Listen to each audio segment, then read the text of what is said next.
Hello students, welcome to Satva Academy. So this is another video for your rapid revision batch of company secretaries CS executive exam. So this one is the lesson from part B of the company law, that is general meeting, which is another important chapter for your upcoming exams. So here you can expect around 10 to 12 marks question from this chapter. So here important topics are AGM, EGM, notice of general meeting, persons entitled to receive notice, quorum, proxy, poll, postal ballot, e-voting, minutes of the general meeting. So these are all the some important topics for your upcoming exams. You have to cover all the topics. I have discussed 3 questions here, and also I attached the PDF file which contains revision sheet and some question and answer that you can refer for your upcoming exams. And also share that materials with your friends also, that will be helpful for their preparation also. Okay, let's start with the questions. Okay students, let's analyze the question first. See, Sagar Industries Limited has its registered office in Mumbai. The board of directors decided to convene annual general meeting for the financial year ended 31st March 2024. See, accordingly, on the morning of 4th June 2024, the company dispatched the notice of the AGM to all its members by speed post. The AGM is scheduled to be held on 27 June 2024. Now, keep it in your mind, dates is important here for this question. Okay. Next one, as the company secretary, you are asked to verify the validity of the notice and analyze the situation with reference to the provision of Companies Act regarding the length of the notice, and also advise the board on a possible course of action if the notice is found to be defective. So now you have to decide first whether notice is valid. In case if it is invalid, then suggest them to make it valid. Okay, let's see the legal provisions applicable while making the general meeting. So to conduct a general meeting, you have to follow some legal provisions. So let's analyze the question. See, here we must calculate the number of clear days of notice. So there is a rule, before making the meeting you have to send 21 clear days notice. So that is a compulsory condition for any company. So now let's see whether the facts given in the question fulfills that condition of clear days of notice. See, first one, the date of the dispatch of notice by post is on 4th June, and date of deemed service of notice is 4th June plus 48 hours, that is 6th June. We can consider 6th June as a valid date. Now date of annual general meeting is 27 June 2024. Okay. To calculate the clear days, we must exclude the date of deemed service, that is 6th June, and the date of the meeting 27 June. We have to deduct 2 days. Now we got only 20 clear days of notice. Now this violates the rule, that is 1 day shorter than a requirement of 21 clear days.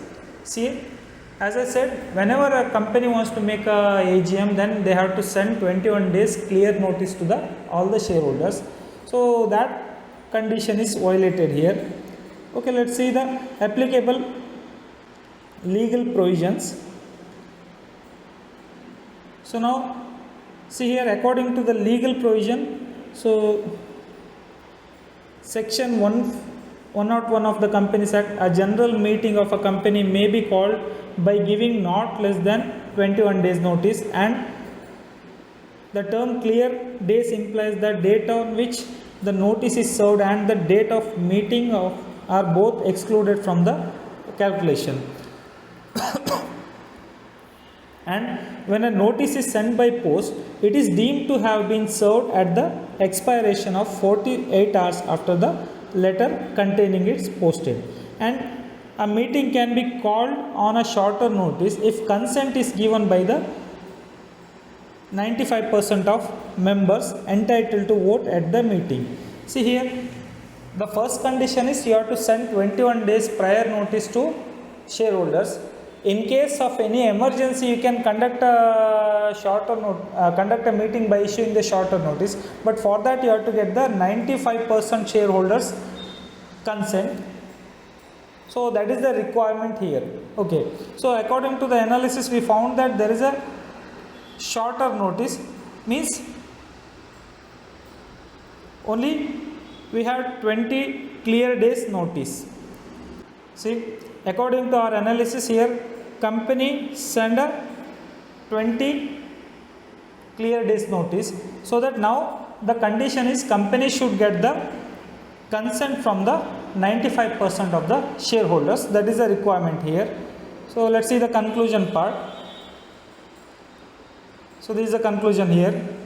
Here you have to advise that the meeting can be validly held on 27th June. Okay, see, meeting can be validly held on 27th June if the company obtains prior consent for the shorter notice. Here company should get the prior notice, prior consent from the shareholders. So either in writing or through electronic mode from the at least 95% of members who are entitled to vote at the meeting. So now consent must be secured before the meeting commences. So before the specific meeting date, the company should get the consent from the 95% shareholders to conduct the meeting. Here conducting the meeting is not invalid. You can make these arrangements to conduct the meeting. So that is the conclusion to be given in your answer. Okay, let's move to next question. Okay, let's go to the next question, that is quorum.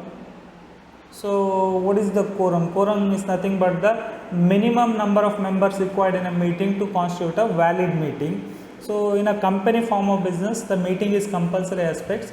To conduct a meeting, there should be a required quorum. So let's see the questions now. Adarsh Technologies Limited, a public company with 800 members, has a provision in its articles of association requiring a quorum of 7 members to be personally present for any general meeting. So now you can find the condition in its AOA, that is 7 members should be personally present in the meeting to commit a valid meeting. Okay, the annual general meeting was scheduled for 10 a.m. At 10:25 a.m. the following persons were present. First one is 4 individual members, 2 members represented by their proxies, Mr. Rajesh, an individual who was an authorized representative of 3 corporate members, that is XYZ Private Limited, ABC Corporation and MNO Limited. Now you have to check whether it is a valid quorum or not. See, the chairman of the board, seeing that there were 7 attendees, 4 individuals, 2 proxies plus Mr. Rajesh, declared that quorum was present and decided to start the proceedings. Now another member objected, claiming that quorum was not met. Now you have to examine the validity of the member's objection and determine whether valid quorum was present for the meeting or not. Now you have to go through the Company Act's secretarial standards. Now whether the quorum is valid or not, that is the condition here in this question. So let's see the legal provision applicable for this question. See, according to the section 103 of the Companies Act, and also the secretarial standard says that members must be personally present and proxies shall be excluded for determining the quorum. So in the given question there will be some proxies. That proxies are not allowed to calculate along with the other members. They are excluded from counting the number of members for the quorum. Okay.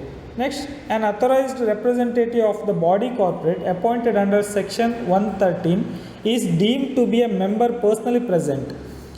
Furthermore, if a single individual represents multiple bodies, he shall be counted as a member for each body corporate he represents.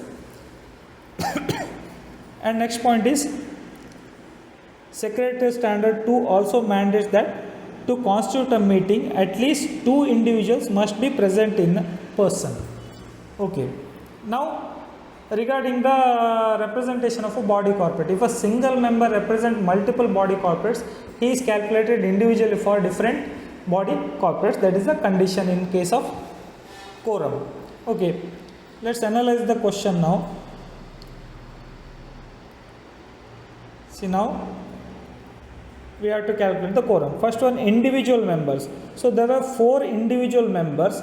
So now we need 7 members to constitute a valid quorum, because AOA provides for the minimum 7 number to make a valid quorum as per the facts given in the question. Okay, then proxies, we cannot count the proxies because proxies are not allowed to count for the quorum of the meeting. Next one, authorized representative. Here Mr. Rajesh is representing 3 body corporates. Now we can count him as a 3 person. So now the required number is 7. Now we can have 4 plus 3, that is 7. Now the quorum is valid. Now the contention of the chairman is valid. Here he can form a valid quorum, or else he can make a meeting here. Okay, let's see the conclusion part in this question. See, the objection raised by the member is invalid because the numerical quorum number was 7. Then as required by the company's articles of association has been successfully met. Now we have fulfilled the number of members which is prescribed by the AOA of the company, that is 7. 4 plus Rajesh is counted for 3 persons, so that now the total number is 7, so that here chairman can go for the meeting. So here the chairman decision to commence the meeting was correct, because the calculation of quorum rightly includes authorized representatives as a members personally present for each company they represents. So now a valid quorum was present at the commencement of the meeting. Now the chairman can conduct the meeting. So that is the conclusion to be given in your answer. Okay, let's move to the next question. So this is from the minutes of the meeting concept. So this is another compulsory condition for the company forms of business. When you conduct the meeting, you have to prepare the minute book and you have to file it to the ROC. That is the compulsory condition for every companies. Now let's see the question. Pragati Synthetics Limited held its annual general meeting on 30th September 2004. See, on 30th September 2024, which was chaired by its chairman Mr. Alok Sharma.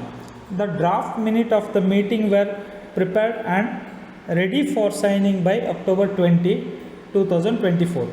So Mr. Sharma initiated each page of the minutes, but unfortunately he passed away on October 25, 2024. Now, before he could sign the last page of the minute book,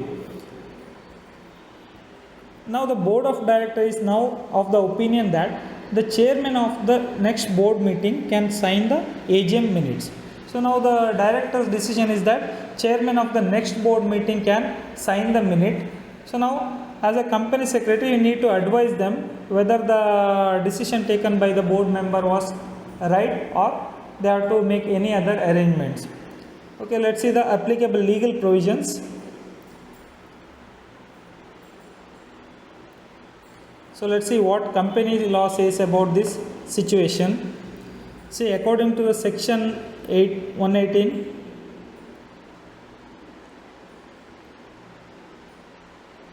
see, according to the section 118 of the Companies Act, you have to read along with the rules 25 of the Companies Management and Administration Rules 2014. See the provision, the minutes of the general meeting must be signed by the chairman of the same meeting within the aforesaid period of 30 days. So the condition is the same chairman should sign the minute book. The critical exception is provided for this rule.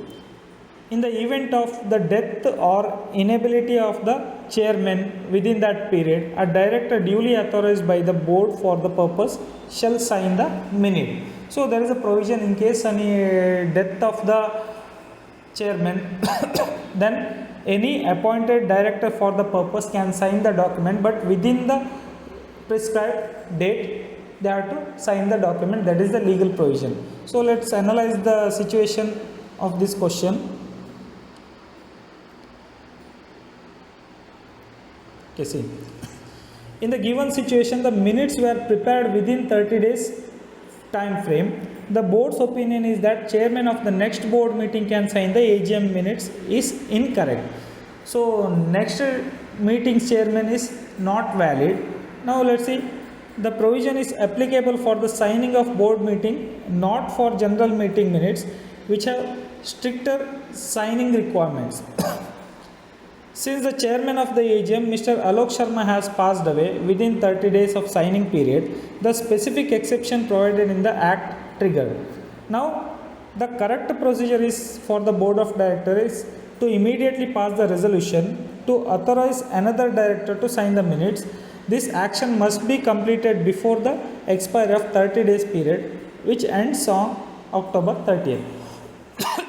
So, according to the analysis of these facts, here board of directors can make alternatives, that is, they have to appoint a new director to sign the documents, but within the 30 days, that date ends on October 30th. Now they have to pass the resolution for the purpose.